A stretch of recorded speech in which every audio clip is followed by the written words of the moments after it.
जैन साथियों, आज हम पढ़ने वाले हैं कालिदास द्वारा रचित रचनाएं या ग्रंथ।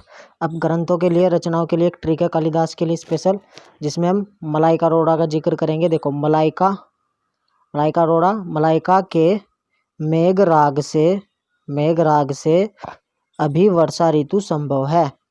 तो मलाइका रोड़ा के पास एक मेघ राग है जिसको वे बजाकर अभी वर्षा ऋतु संभव कर देती हैं। तो मलाइका के मेघ राग से अभी वर्षा ऋतु संभव है। तो ये हमारी शानदार ट्रिक है।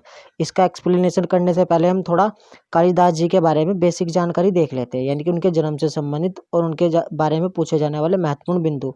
2-3 पॉइंट है, इंपॉर्टेंट है, ठीक है। देखो, यदि आप हमारे चैनल पर न्यू हैं तो पहले तो चैनल को सब्सक्राइब करके हमें सपोर्ट करने का प्रयास करें।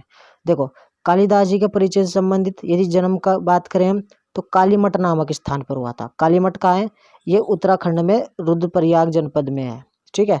उत्तराखंड के रुद्रप्रयाग जनपद में। देखो, कालिदास, कालीमठ, ठीक है। फिर क्वेश्चन इंपॉर्टेंट, भारत का शेक्सपियर किसे कहा जाता है? तो किसे कहा जाता है? कालिदास को। चंद्रगुप्त विक्रमादित्य के नवरत्नों में से एक कौन? कालिदास जी। गुप्त वंश के समकालीन किसे माना जाता? कालिदास जी को। या कालिदास किस वंश के समकालीन? गुप्त वंश के, ठीक है। या कालिदास किसके नवरत्नों में से एक? चंद्रगुप्त विक्रमादित्य के। अब याद कैसे करा जाएगा? देखो, कालिदास यानी कि काले कामों का दास जो होता है, काले कामों का जो दास होता है ना, वो कालिदास है। काले काम कैसे? सारे काले काम जो भी करता हो, चंद काम भी, छोटे छोटे काम भी सब गुप्त तरीके से करते हैं। तो गुप्त वंश के समकालीन हो गया कौन? कालिदास, यानी कि काले कामों का दास चंद्रगुप्त, गुप्त समकालीन, ठीक है। भारत का शेक्सपियर यानी कि सेक्स रैकेट वगैरह भी चलाने वाले जो काले काम होंगे ना, कालिदास, ठीक है ना, भारत का शेक्सपियर। तो ये ट्रिक से याद हो गया। अब अपनी ट्रिक पर आते हैं, जो उनकी रचनाएं ग्रंथ हैं। ग्रंथ में सबसे पहले मलाइका का जिक्र होता है। देखो, मलाइका अरोड़ा यानी कि मालविका अग्निमित्रम। इस मालविका अग्निमित्रम में, यानी कि मलाइका पहली रचना हो गई एक तो, मालविका अग्निमित्रम। अब इसमें रचना में क्या किया इन्होंने? शुंग वंश के अग्निमित्रम और मालविका दोनों की प्रेम कथा का उल्लेख किया। किनकी? मालविका अग्निमित्रम में अग्निमित्रम और मालविका की। अब ये कहाँ लिखी? एक आश्रम है, कणव आश्रम। कौन सा? कणव आश्रम, जो कहाँ पर है?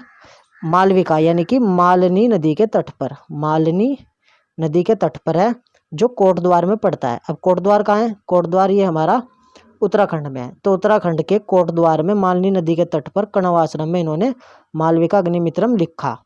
इस ग्रंथ में इन्होंने अग्निमित्रम और मालविका की प्रेम कथा का उल्लेख किया है, ठीक है।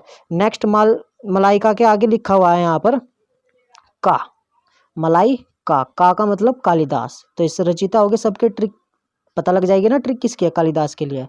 फिर नेक्स्ट है मेघ। मेघ तो आसानी से पकड़ा जा रहा है कि मेघदूतम, मेघ से मेघदूतम। अब मेघदूतम में इन्होंने क्या उल्लेख किया? जो चमोली जनपद में फूलों की घाटी है, उस फूलों की घाटी को इन्होंने अलकापुरी कहा। क्या कहा? अलकापुरी। तो ये ध्यान रहेगा, मेघदूतम कालिदास द्वारा रचित, फूलों की घाटी अलकापुरी, ठीक है। मलाइका, मेघ, राग। अब राग पे आ जाते हैं।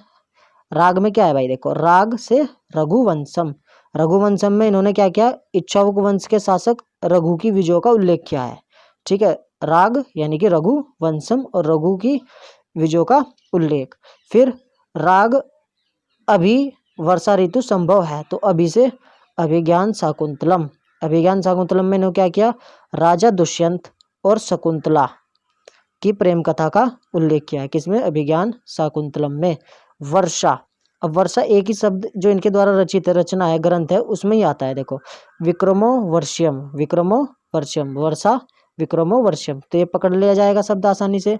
फिर एक रचना में इनके ग्रंथ में है ऋतु संहारम, बिल्कुल आसान ट्रिक से याद हो रहा होगा।